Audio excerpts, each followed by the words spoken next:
آپ کی ہم نام خاتون تھی جو بہت میرے دل میں رہتی ہیں، رابعہ بصری ان کا نام.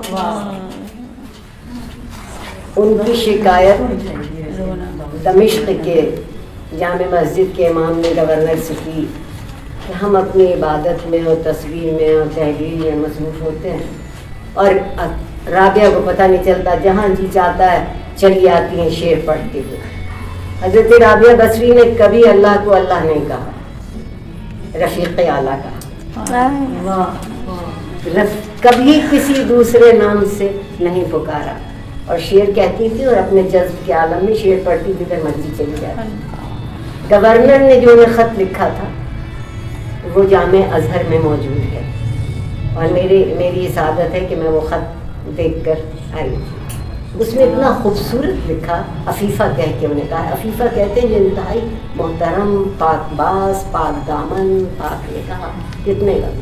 ان کا عفیفہ آپ اپنے خیال میں شعر پڑھتی چلی جاتی ہیں تو امام جامع اموی اس کا نام ہے، آج بھی حضرت یحییٰ کی قبر اس مسجد میں موجود ہے. انہوں نے شکایت کی ہے کہ آپ چلی جاتی ہیں تو ان کا دھیان بڑھ جاتا ہے. اس کے ساتھ حضرت رابعہ کا بھی جواب ہے، جو جواب انہوں نے لکھا ہے صدقے ہو جاتے.